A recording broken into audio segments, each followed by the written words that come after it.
realized just how robust this topic was. The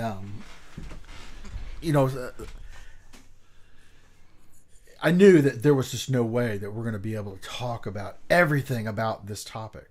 Yeah. So I had to re-listen to the initial video that got me started going down this whole rabbit hole. So looking at, what is activism? And I had this conversation with Ken earlier today so the way that you kind of church up activism was this article I read that they brought it back around to civics. Okay. So, when we were younger, we had civics class. I remember that. I took civics. So, and in a sort of a veiled form, they're making it sound like that what students are doing today's now with these current walkouts, right, has to do with American civics. As young people are taking the responsibility, taking the bull by the horns, and exercising their civic duty and trying to exact change. So, but back when I took civics, there was no agenda push. It was, this is how civics take place, but there was no specifics to it as to, and what I mean by that is they didn't give you a activist topic. You know what I mean? Yes. They just said, if you want to affect change, this is how you do it. And this is how it takes place in American society. But it was from historic. Right. They didn't give you a save. This is how you save the whales. This is what you need to do to save the whales, as an example. Mm-hmm. Well, when you look at the article that we're talking about, it's a manifesto on how to conduct activism. Right. And it's a teaching tool given to teachers to use in a classroom. And it has questions, and it has phraseology in it. I mean, it's very formulaic. I mean, I'm sitting here and I was reading through it for the last couple of days, trying to wrap my head around it. When you start looking at names of people that have been contributing in it, these are political activists that are lending their help to this agenda. Right. And they have a GoFundMe. They're raising money for it. They're saying the students have raised $3 million. Well, they haven't raised $3 million. The money's been donated by organizations. Then they follow this curriculum that they're handing out, and they're doing this in the classrooms. Right. This is part of a project, what you would call Civics Project. Mm-hmm. And it's a little scary. It's a little scary because... But they've given them a specific agenda inside this. This is not a nebulous thing that they're talking about. No, not at all. They're saying specifically in this civics class, this is what we want you to do with it. Right. It's got an arm to it now. Sure. Yeah, and it's not like let's improve our school, let's not do this. It's basically let's take over the law and abolish laws we don't like. Right. And that's takeover. That's not making change. Well, it's an agenda. It's exactly what it is. It's a takeover. You have a one-sided agenda. This is going to be a very poor description of what I call it, but with this youth nowadays, mm-hmm. I almost view it as, okay, so the powers that be, whoever designed this curriculum, and they're pushing it down to the youth to help motivate change. It's almost like you're training the monkey to become a better, to be a more polished, more efficient monkey. I hear you. Some of the verbiage I saw in the first paragraph was they were talking about teachable point of views. Uh-huh. And I remember years ago there's a book come out. It was called Execution. It was written by a guy by the name of Carson and Bossaday. And it was basically what they called the vital few factors in anything. It could be performance, it could be a discussion, it could be activism. And this almost follows that criteria from that book, to where they use teachable points of view a lot. Okay. And that's just churching it up. It's really, what it's saying is that we're molding what we want the end result to be. Right. And they're using the schools to do it. They're using activist teachers. I mean, let's go back to when Trump won, and a school teacher in Dallas had a picture of Trump walking up to the inauguration, and she took out a water pistol, right, and started shooting at the screen. Oh, die. Yeah. You have to, you have to ask yourself, what if somebody did that to Obama?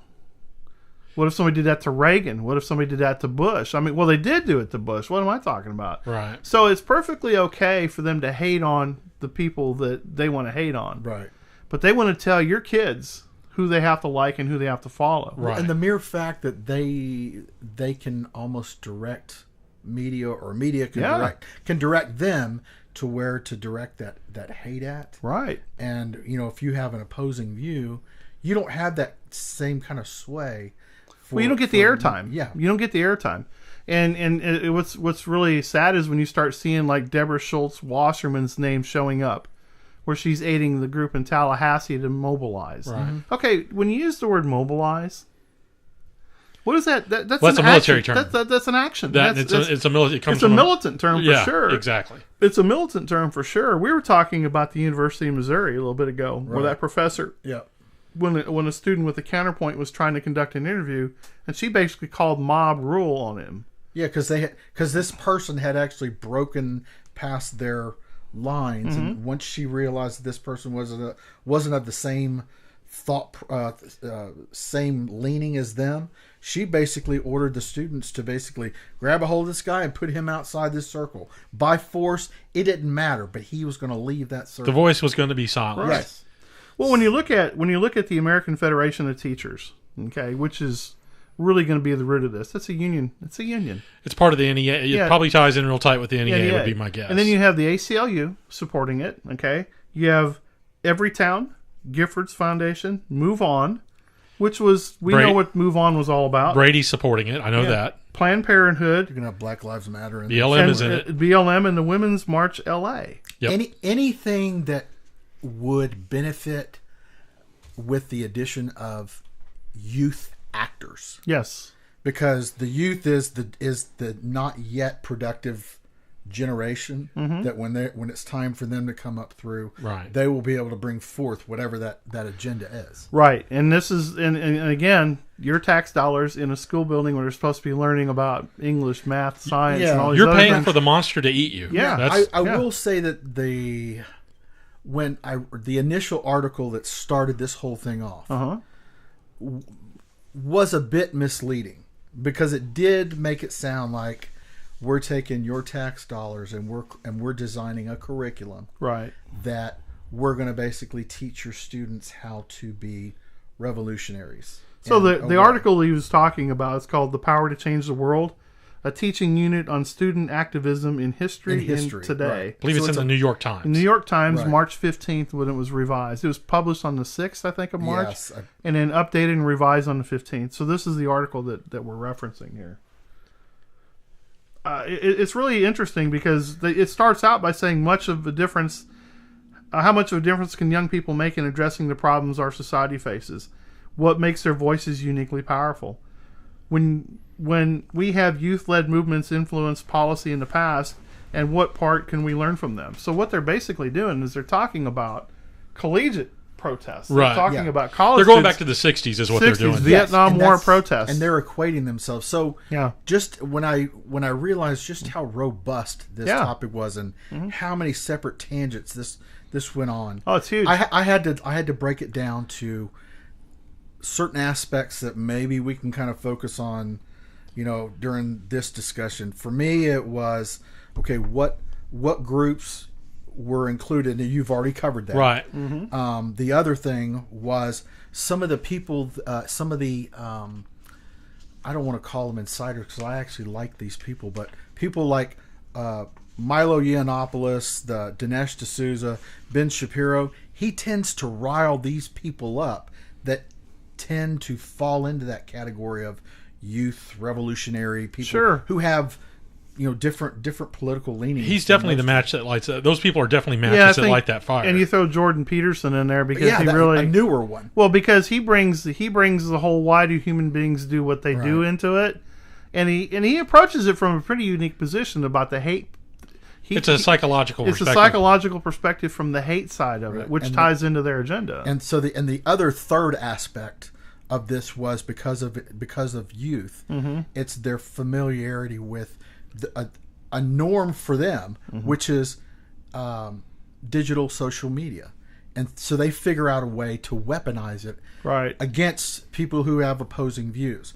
Those three alone, I figured there's enough for us to kind of cover this first part. If there's a second part, these three alone have so much information. Well, when you look at to just the cover. Instagram, because that's what they really live on. They live on It is. Instagram. And Twitter. Oh my God. Yeah, Twitter to some extent, but really Instagram, they really drive that Instagram with these kids. That's Seems definitely like- the tool of the youth. I Yeah. mean, having a 19-year-old son, I see that a lot. Yeah, they're really, the adults have basically taken Twitter from the kids.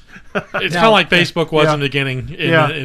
Yeah. I equate Twitter Uh-huh. to it's sort of the YMCA of the Sure. digital media. Right. Because so I utilize it a little bit more. I like that, Graham. And the reason why I call it that is I saw more people giving these kids, accolades and pats on the back, thanking them for what they're doing, yada yada yada. But these kids, again, I'm going to go back. I will always go back to the scientific portion of it, where you're talking about youth. They haven't hit their mid to late 20s, where that frontal lobe, a critical portion of your good smart decision making, Right. Yeah. It's not fully developed. is not developed. Right. So we're talking about kids who are running on almost 100% emotion. Right. It is. Now, It's granted, angst, emotion, whatever you want to call it. This is Yeah. my opinion on Well, it's a what I fact. see, because based on the digital media that I choose to participate in. Well, folly of youth. I mean, that's a perfect example of what you're talking about. What life experiences do you have at 17? I mean, that comes really down Great to the example. So perfect. Okay, so to me, this is all misdirected, and it's been deliberately misdirected by this agenda that we just described in this article. Right. So basically, the teachers have taken, or somebody has taken and shined a focus on a different aspect of it, when actually we should be asking, how come our schools aren't being protected? Right. Okay, 1. 2, if a child exhibits all these signs, at least get somebody to help them. Right. I'm not saying lock them up or whatever it is, but now you need to. Well, we're seeing patterns of years Yes. that you had these warning signs. We have. From the 8th grade. I mean, I've seen all the way back to where this kid had problems in the 8th Right. grade. That's a long track record. It is. What happened to school counselors? People used to track this stuff. You used to have a file that followed you, and Right. people track this kind of behavior and watch this kind of But thing. still, with this kid, okay, so with the kid that kind of perpetrated this shooting in Florida, Okay.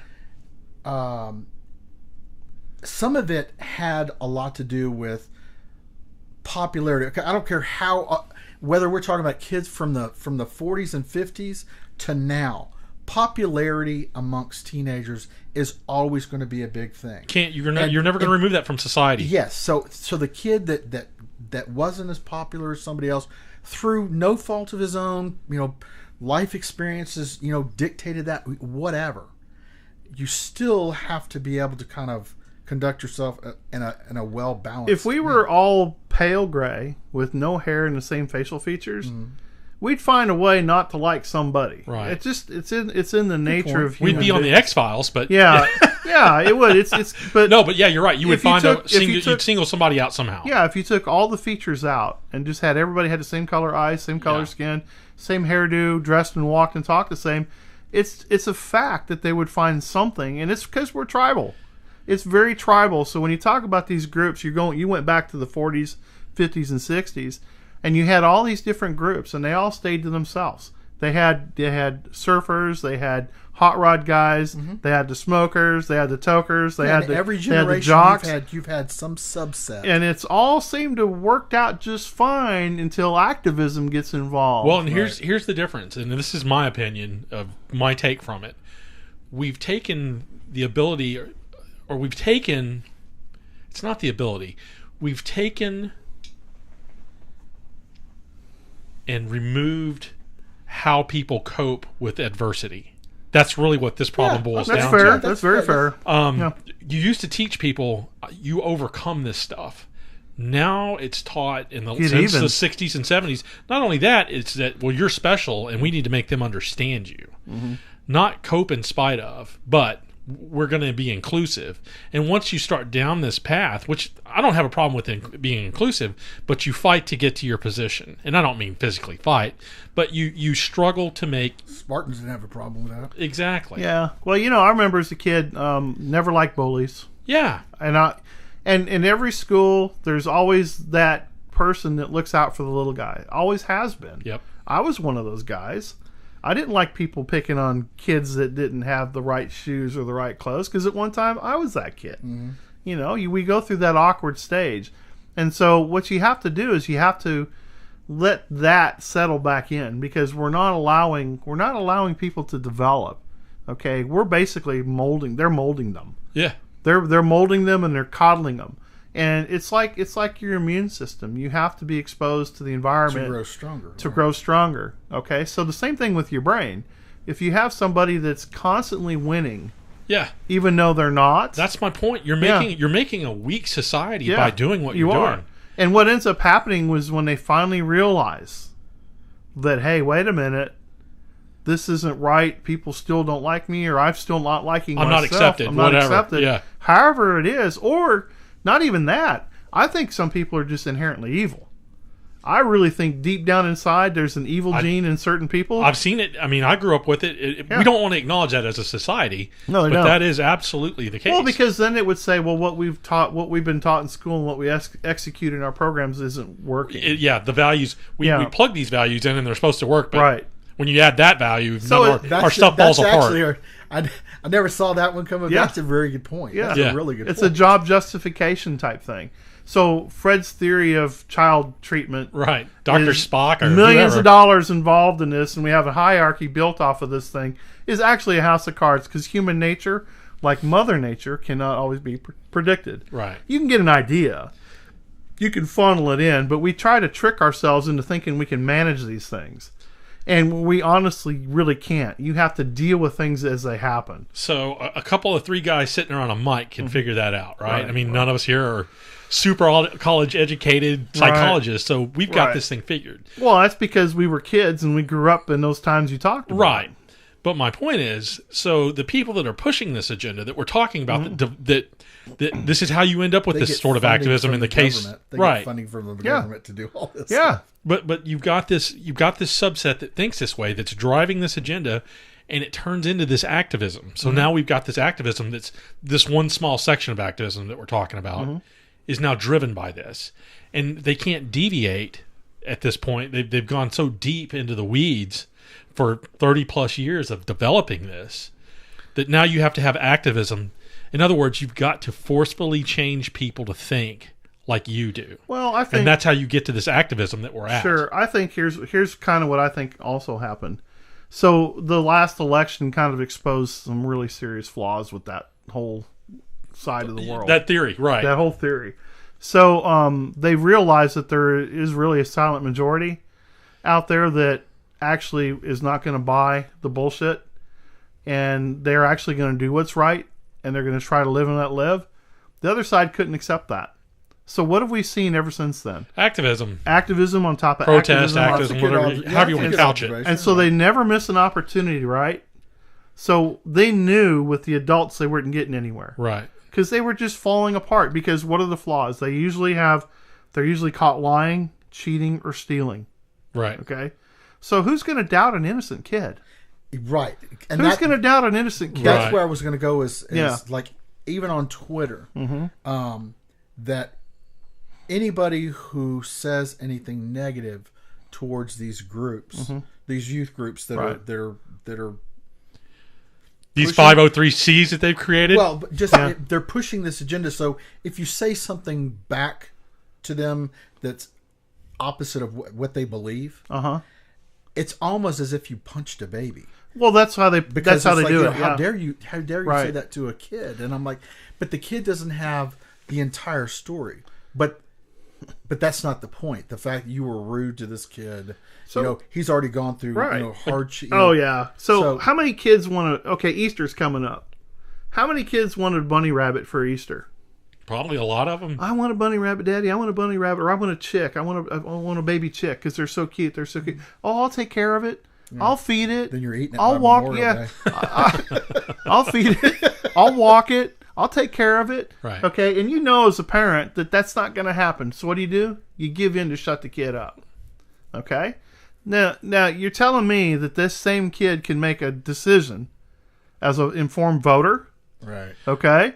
Well, you're talking about a kid that can make a rational decision based on law, based on history that isn't even being taught in school anymore. He just convinced an adult to give in to his whims. He did, only because the adult stopped adulting, but also didn't want the school to intervene or the public services to intervene in their life for disciplining the kid. Right. You have to understand that the Clintons were big on dividing the family.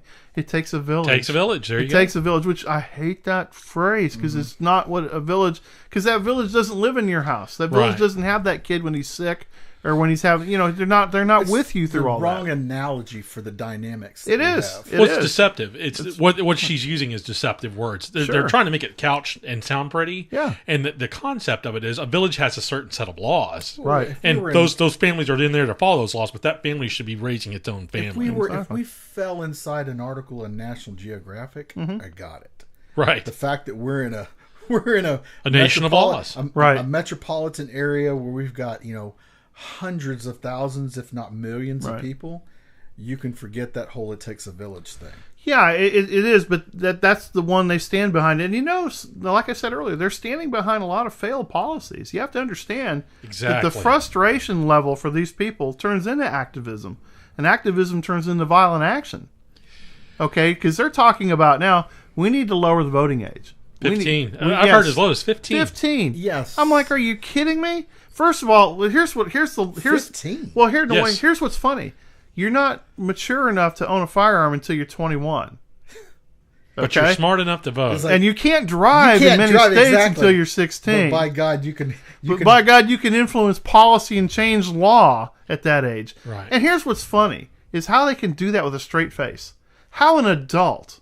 Now this is defeated adults. Now in my opinion. This truly is idiocracy. It is all the way. And I'm looking at this and I'm like, okay, so wow. I mean, I almost don't have words for that. Yeah. How insane that sounds. I voted for my next president based on his YouTube channel. Right. Or how he colored within the lines. Because he's a BMXer. He was in an Eminem video. Right. I mean, whatever. These are all lame terms because these kids are like, who the hell are these guys talking about? But no, but the concept sticks. But okay, so to me, the adult is the ridiculous one in this situation. Yes, take control. The kids are doing what the kids are going to do. Right. If you tell a kid that you have to go to bed at 8 o'clock because you got to get up at 5 o'clock to go to school, okay, they're going to fight you on that. If you don't if they don't go to bed, you let them stay up until midnight. What kind of kid you got in the morning? You can't get them up. You can't get them out the door. That's why you're an adult. Mm-hmm. That's why they're a kid. I mean, they have to learn. You can't accelerate them into, well, you can on their agenda because all they want is they just want a body. They just want a brain and a mouth and a hands and legs. They're getting old, so they're recruiting these young kids. That's right. And they're trying to set these young kids up for this activism. Okay, so you saw what happened in Boston. Sure. Or not Boston, Baltimore. Baltimore. Right. You saw what happened in St. Louis. Okay. How are the cops going to engage in a bunch of kids tearing up stuff? Right. Are the kids going to shoot tear gas? Are the cops going to shoot tear gas at them? And we've already seen that this. Are they going to shoot rubber pellets? We've already seen this take place in this movement already. Yeah. They got violent in California. I want to say it was Anaheim. Don't quote me completely on that. I know it was California. They tore up stores and cars and Absolutely. everything. Yeah. They broke windows out of cars. They terrorized the neighborhood. They broke into stores. Right. It was a flash mob. Right. So how are the police? So how are they going to spin the police handling that? So can you imagine the crying kids that have been pelted with rubber bullets and tear gas on TV now? Yeah. Look at the awful statist government is how they're going to portray that as, and it's really just the cops protecting people, but it's further to put that divide in there of you cannot trust authority. Right. And that's to me that's the real agenda. It is. Well, that's how you start activism. There's two ways. There's two methods to keeping you in line in activism, and this is kind of what I studied out of this. The first thing they do is get you hooked on the rebellion side of it. The authority that be does not know what they're doing. They're obviously inept. They're obviously stupid. They're obviously insert whatever negative aspect of this authority figure that you have there is inept. So what you need to do is rebel against that. Now, if you go against what we're telling you, we're going to shame you. There's this public shaming that goes on, like with these kids that didn't want to join in with the activism. They were made to feel shame. Right. So well, some of them were expelled. Exactly. They were expelled. They had disciplinary action put upon them because they didn't agree with that agenda. But you're ostracized. My point is you're ostracized. So either rebel with us, or this, quote, manufactured rebellion that we have for you, or we ostracize you. So they go right back around. It's funny that they come right back around to the thing that they're claiming to stand up against. I mean, effectively, that's what they've done. They've totally looped it back around. So it started out, we're marching because this kid that was ostracized shot the school up, or that's where we start. He was 19 years old. I don't even think he was a student. Whatever. Yeah. He was bullied, though. But that's the point. Yeah. That's what they try to portray. He was bullied. So let's stand up against that. Hey, I don't believe in what you're telling me. Well, we're going to ostracize you. I mean, what a circular, stupid argument that you've worked yourself into. No, it is, and it's really sad how they do it. I sit here and I just keep trying to think about how to just express what I'm thinking on it. And one of the things I look at, it's a large elephant to eat. It is. One of the things I look at very carefully is there was an incident in Maryland the other day where a guy, it was clearly a vendetta against this girl. Right. And he walked in the school building and he shot the girl, and I guess he shot somebody else, and he got engaged with a security guard, a resource officer for the school at the school, and that ended the way it should have ended. Okay, he's no longer with us. Now you have to ask yourself, how many people would this kid have shot up? And this is where we get in trouble. We all sit here and we all suppose, oh well, I don't know. Let's look at what he had. He had 19. He had what?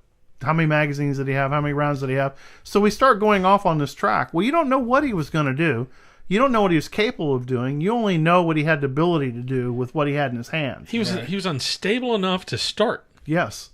And so you have to address that part. Right. Not the tool that he's carrying with him. Decision that the best course of action right. was to go to a school with a gun. And I'll show you. And execute. In front of everybody. And who knows what his Instagram and Twitter feeds were saying the whole time he was doing this. So you have to go back again, and you have to look at the school.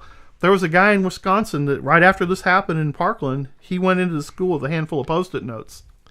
And he just walked into school unchallenged and handed Post-it notes to different teachers. That said gun, right? Gun or something. Yeah, and then or bang or gun. And then he went to the principal superintendent's office and put a note in there. And then I guess he went home. And they went and arrested him for trespassing. Right. Okay, his point was very well made. The guy was a doctor. Yeah. There you go. And he wasn't a dumb man. I mean, he was trying. This is not some political joke or anything like that. This guy had probably thought this plan through. Sure, and to prove his point. What did this guy do? He did it just for access, or he was doing it to prove a point. Say his point was, look, you still haven't changed what the problem is. I can still walk into the school unchallenged. Which was access, right? It is, yeah. And then you had this father that approached this elementary school principal. We were watching a video earlier today about a father that was approaching an elementary school principal about, hey, these kids are 6 years old, or they're 12. 12, whatever. They're sixth grade. They're 12 years old. Why are you not keeping them in class teaching them? She's like, well, they can leave. They have the ability to leave. He's like, you mean anytime? Oh, yeah, they do it regularly. And he's like, wait a minute. You're the adult here. You're the teacher here. How come you're not keeping them in a classroom teaching them? He says, I don't want keeping them engaged. Yeah, keep them engaged. I don't want to hear about Democrat, liberal, Republican, libertarian. That's not what they're here for. They're here to learn science, math, English, history, blah, blah, blah. And so this is what we have. So what it boils down to, I think, is that we have an activist group of teachers. It's clearly they've exposed themselves. And they have the mentorship of activist groups supporting their union coming through there. Right. Okay. And now they're pushing it through the kids, because these kids are just skulls full of mush trying to learn. And these kids, when I was a kid and they said, hey, we're having a pep rally or we're having an assembly in the gymnasium, I didn't care what it was. I was getting out of class. Sure, I'm going. All right, I'm out of here. I didn't care what it was. Then I get outside and go, oh man, I came out for this lame thing. So these are kids. Quit trying to make them into the new voting base that you think they should be, because it's not. You're only using them to get your numbers up because you lost last. political analysts. Yes. A block. Here's a block. They lost the election, and they're just trying to get their numbers up, dude. They found out illegal immigration isn't working for them because they've discovered 8 million votes that don't count, right? And because they were illegal aliens, and then now we didn't do that. We couldn't cheat through the internet. We couldn't steal it through Facebook. We couldn't blame it on the Russians. Couldn't blame it on the Russians. So now we're going to activate the kids because that's the best way to get to a parent. McDonald's and everybody markets to the kids. Their parents. Yeah. They get their parents to their kids because who spends the money? I'd almost guarantee you some marketing group came up with this scheme and sold it to the DNC or all these groups. Are y'all familiar with Apple Carts? Yeah. Yeah. Apple Cart. Oh my God. Yeah. That was something I got from one of my Army buddies, and that was like some page 6 internet page search stuff. I had to had to dig for it. Oh, and what I was told is that was by design. Sure. Right. I mean, they were very methodical in how they run their programs. Sure. And continuing your thought on what we were talking about with the principal, listening to that video, the parent finally presses the principal and says, "What? How are you letting them do this?" And she's like, "Well, I don't know. I'm going to have to talk to my supervisor." And the guy goes, "What do you mean?" Yeah. The principal of a school did not have the ability to make a decision on can they or can they not keep kids in school. Right. That's insane. It's scary. There's no authority. There's absolutely no authority. So if we have a car, say we have a $100,000 car, okay, we put an alarm system on it because we don't want somebody to steal it. Right. If we have a really nice house in a neighborhood, we want to keep the elements out, we make it a gated community, right? We go to work, we park in a parking lot, you have to use a key card or a code to get in, right? You have to walk in the door. So all these precious things that we're protecting with lock, key, and password, how come we're not, and we keep being told that our children are the most precious in the world, why are we not protecting them? It's wide open. Yeah, it's wide open. It's wide open. And you basically... So children are typically victims of pedophiles. Yeah. Okay? They're typically victims of people that don't have the nerve to attack an adult. Okay? Crimes perpetrated against kids, beating a child. Now, I will say... That's disgusting. That one statement there, they don't have the nerve to attack an adult, but they will do it in packs. Yes, they will in packs. And that's with this today's activism... is when you read some of their comments. Sure, the activists. I'm talking about the one that's perpetuating the crime against the kid. Where it's starting. The where it's starting. They're perpetrating the crime against a child. Okay, well now, so child rape, child brutality. But that's an apex predator. That's exactly what it is. Wide open to that. Yeah, wide open to that because they're not protecting them. We protect our cars. We protect our valuables. We protect where we work. We protect where we go see sporting events, but we're not protecting kids in schools. But you're telling me that's what this activism's for, and and it's not. What you're espousing in your activism has nothing to do with protecting that. It jumps immediately to circumventing the Constitution of the United States. Exactly. In the very same manner that they try in everything else. This is just another wolf in sheep's clothing, run by these activists, running through these programs. They're just, I'll tell you what, these people are relentless. They just don't give up. They're going to turn every stone over. And what's really sad is it's a disservice to the kids. Because you want to talk about a teachable moment. This is the perfect teachable moment. One, you stand behind the laws of this Constitution that protect you as a citizen. Okay? Right. Two, quit taking power away from the parents. Okay? Parents should be able to raise their children. Yeah, if they're abusive, sure. We're going to stop that. Nobody said that we're for that. But we're promoting an agenda that's funded by Planned Parenthood, which comes to your school, gives condoms to young kids, and tells them it's okay to get an abortion without parental consent. Well, the parenting, that's just, there's responsible parenting and then parenting, the types of parenting where they want to be their kid's best friend. Yeah, and you can't and be. I'm like, that's not parenting. That's, the ideal situation would be to have a great relationship with your child. Sure, loving, nurturing. But it also requires some discipline. You have to establish the authority first. Yeah. But your kids also respect your position and kind of the hierarchy. Until they understand that there is a hierarchy. Until somebody comes along and tells them you don't have to listen to that. Right. And that's where we're at. That's how you end up at this activism. Where we're at. This is the start of activism. Well, it's cloaked as activism. My point, exactly. Yeah, it's social change is what it is. Right. It's change. It's the same thing Obama promised. He promised change. Well, and that's, when he came in 2008 or so whatever it was, the dark years. When I'm going through my notes, when I was gathering information for this, is so the activists, certain activists, flocked to certain political figures because those political figures came from that world. I mean, hot button topics. So, they wrote theirs. Okay, so with Obama and his community organizer thing, yes, I run across a very brief video where he basically he's appealing to dreamers. Yes. Okay, so again, you've got somebody who's appealing to, basically encouraging somebody who is protesting to continue to protest. It's important to realize that the Constitution is in place to lay down the foundation of law and how society in this country governs itself. It's given to the executive, legislative, and judicial branches of government.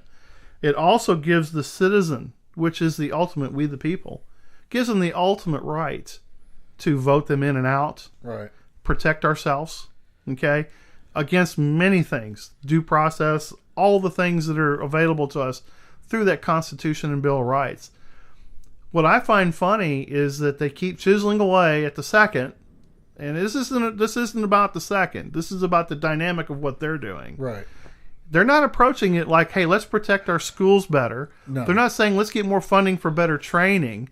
They are directly attacking the foundation of the law of this country that keeps this country stable and level. They want to disrupt that and change that. And they trample the First Amendment while they do it. While they're doing it. So while it is about the second, it's what they're going after. The First Amendment gets trounced in this thing. Sure. Because look at the kids that have been selective, shut down. It's selective application of what they think is right. Yes. I mean, it's a great cause so long as you're promoting what they want. Yeah. But the minute you interject common sense and responsibility, it goes right out the window. Interject anything you want. They crap on it at that point. And the fact that they've gotten this far, again, this is going to be a very poor analogy, but they've been they've been let off the leash, so to speak, for 12 years. But how I look at it is, instead of being parents and guiding them to make responsible decisions and showing them repercussions for bad decisions, they don't really, I think they miss some of the lessons that should have been learned along the way. These are the same parents that say it's okay to disrespect and hate a president. Hope he dies. Hope somebody kills him. I hope the NRA has cancer and they all die. Let's go to an NRA meeting and shoot it up. It's unbelievable. I've had debates with my friends. It's funny. Unbelievable how that shit rolls up. In different areas from different perspectives. And the one theme that I hear is, wow, it's very divisive. It's very divisive. Mm-hmm. Well, it's not my side that's dividing. It's not my perspective. The people that are looking at it from my perspective are not the divisive ones here. Right. You're saying it's either my way or the highway. And that is divisive statement in itself. Well, if you think about it, if you talk about mobilization, okay, if you took the silent majority and mobilized them, oh my God, this would be over in 3 days. I mean, it really would, because we would basically say, look, we're not tolerating this. Quit tearing down monuments. Quit burning flags. Quit killing babies. Quit stealing tax dollars. Quit giving our money to foreign countries. And quit trying to change our laws to adapt to a foreign country. Right. But we don't do that because we're fat and lazy, and it's comfortable. I mean, and we're easily distracted. And I'm talking about myself in this instance. I do have a question. So now that we've kind of beat up on today's current teenagers and generation, right? If you go back to your own time periods where you were that age, right? Can you think of anything where you would have been an activist for? Well, first of all, what's really sad is this is a very small representation of a lot of the teenagers I know. Yes. Because I'm very fortunate to have friends that have really great kids that are very smart, they're very engaged, and they're very successful. They're career-oriented. They're responsible. The only reason why we know about these kids is just because the media keeps them in our face. Exactly. And it makes you think that there's this greater number of kids than there really is. So I'm not buying the fact that there's many as they want. This is going to be like the Million Man March. The exact number that we're looking at here is 81,000 people have joined. Roughly 81,000 people have joined the Never Again movement. Right. So this 503c that's out there has 81,000 people attached to it. Those are not all students, by the way. No, they're not. They're not. So think about that number.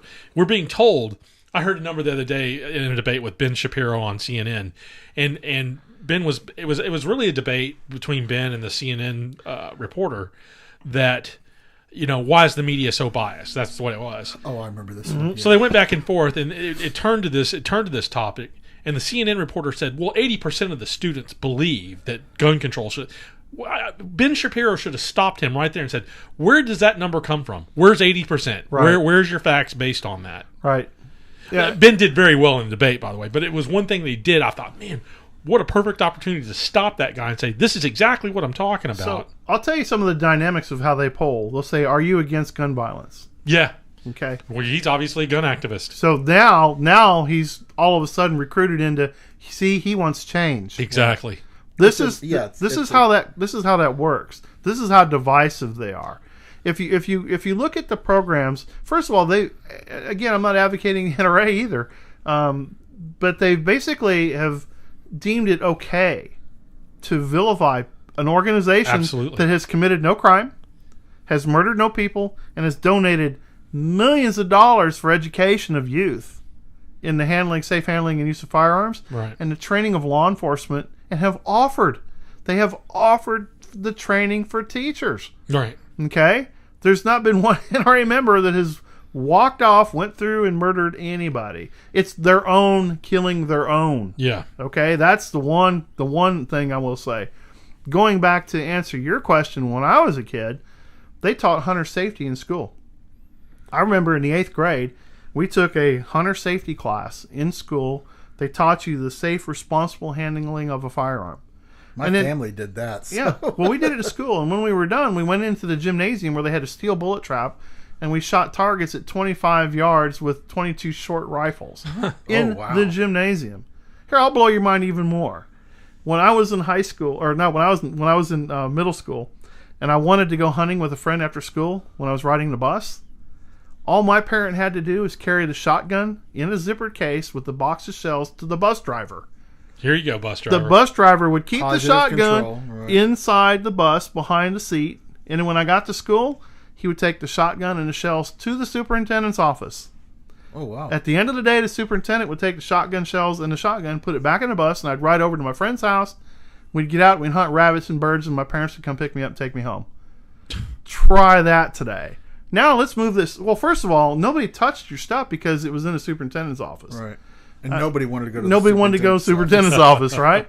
So he was always in a bad mood. Fast forward that to when you're a senior or you're in high school and you're driving to school now. Our front driveway, our parking lot for student parking lot, was less than 70 yards from the front of the school. Uh-huh.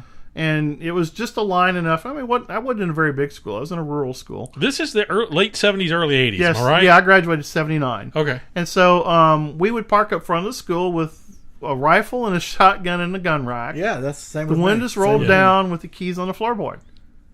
Nobody ever touched anything. Nobody touched anything. And did we have squabbles and fights? Yes. Kids didn't get along. Did anybody break up, boyfriend, girlfriend? Sure. Did anybody run out to the parking lot to grab guns? No. We went to the Totem and duked it out in the parking lot over there. Well, that's right, because you didn't get in trouble when you were across the street. Our coach had a solution to it. He'd put boxing gloves on you during PE and give you 3 rounds. Go to town, get it out of your system. Swear to God. I actually like that. Swear to God. We did that in football. Now, this is football in 85, 86. Mm-hmm. This is when I was playing football. And that's what he would do. If you had a problem on the field, everybody would stop. You would circle up. And he'd say, y'all get it on. Let's go. Let's get this out now. Yeah. And you'd do it. And you either got your butt kicked or you did the butt kicking. You know what it stopped? It stopped a lot of shit talking. It did. This is part of the problem nowadays. Everybody thinks they can shit talk with no repercussion. Right. I can call you all kinds of names, and you can't do a thing about it because if you hit me, you're going to get expelled. Because your dad's going to get a lawyer. Exactly. Uh-huh. And this is where we're getting in trouble with these kids nowadays. Right. They feel like because they think it and say it that it's okay. Right. dude, you have to be careful what you say and how you say it and where you say it. Essentially, they've lost sight of consequences. Yes. Altogether. There is none. There's no such thing as that. You be who you are. Until you're already shooting people Yeah. in the streets with like these kids are. Yeah. I mean, that's how far it's gone. And this is where you get in trouble, because this is really the root of it. If you get down to the root cause of it, it's the fact that somebody's either an evil person or they're emotionally snapped at that moment, and it's a rash flash anger, or the guy is just part of somebody's programming. He could be under pharmacy care for all we know. Right. True. And he could be snapping because of his meds. He can be altered for that reason. And what I think is funny is in this argument, the things they keep throwing out false numbers about the amount of students that are killed by guns in schools these days. I mean, if you listen to them, 100 million kids die a day because of it. You don't know what algorithm they're using to draw those numbers. What's funny though is it's really easy to correlate violence. It's really easy to correlate those numbers, because that's exactly how it's broke down. Is first of all, most of these kids that they're trying to lump in there aren't even in school. They're delinquents. Most people, whoever's reading it, they don't go fact check them. Nobody they just fact checks. walk away going, "Oh my God, that's what I a just number. read. That's a big this number." So therefore, They it must spend be more true." time fact checking their phones that are on sale. They'll go stand in line for 3 days to get an latest iPhone. True. They'll go get concert tickets, Right. and they'll search on Consumer Reports about the car or the stereo they want to buy. But when it comes to this important number of how many children die each day, because the death of these kids in schools are terrible. It is tragic. But let's focus the blame where it should be, and that's because we're not protecting them. But it's unfortunate though, because when you look at the numbers, more children die by texting and driving. Right. Suicides. But okay, Suicides. That's an amazing number. A student or a youth who's driving and texting and something unfortunate happens. Right. Okay. So, bottom line is, a person was irresponsible. Calling somebody irresponsible is sort of a hurtful thing. But look at what you just did. But they're a kid. I know. No. They made a mistake. I'm not saying that. Yeah. What I'm saying is they avoid calling them that. Sure. Because we don't want to. Well, we're not labeling them. Exactly. But they'll label you as a racist, a terrorist, and all this other stuff. This And is the part. and somebody who'll beat a child. So Yeah. okay, so this is all playing up front of kids. Okay, you got to remember, children watch and they learn and they imitate. Right. And okay, Let's go back to my monkeys comment. well, the monkeys comment. So everybody likes to throw up, well, video games is violence in movies. Okay, maybe for some, but in the overall scheme of things, Nobody's copying that shit. yeah. Well, it's not. We're not doing what's right with the kids. We're not. First of all, we're not giving them a safe place to go to school. I don't care what anybody says. Yep. We are not providing that as a society. We are touting them as precious cargo. Okay, and they are. They are the future. Kids are definitely the future. Right. But we're not taking the steps to protect them on a physical property. Okay? Okay. That's Yeah. number A hard- one. yeah, a Because if you hardened- do that, you make the point that it's Yes. not the gun, because you Right. have guns there protecting them. Right. So then you have to go all the way back to what this argument is really about. Right. And that's an erosion of rights from law-abiding citizens based on an agenda that's been around for a long time. That's why they It's fight it so supported- hard. It's supported by these people that'll fund anything that creates anarchy and havoc and, and crime. I had this thought this morning, so I equated this whole scenario, or everything we're kind of talking about, as an algebraic equation. So the A plus B equals C. So if C is a desired result, but right now A plus B equals Z or X, I'm going to constantly shift A and B to be something else Until it gets to C. Right. Yeah. And that's Sure. how I kind of see the things that are going on right now. I think, yeah, that's exactly. It's that abstract. It really is. I mean, all you got to just go back to the root. Who's funding this? Who's organizing it? Who's lending their hand to it? I mean, when you have CNN is the one that's really way behind this thing, then you have Planned Parenthood, Move On organization, And then all who's these- pushing CNN? Yeah. There you go. There, look There. behind that. It's because again, I it's a guarantee- globalist, elitist It type is. mentality that basically, like I said earlier, is upset because they lost an election. They don't like the people that. I mean, they lost. They flat out lost, and It's they don't killing like them. that. They don't It's like killing that, so them. they're going to keep attacking. I don't intend for that to be a political statement. What I use that for is to say that there's actually the majority that wants to do right, there's a majority that is now getting engaged and asking questions on why you're not protecting our kids. Right.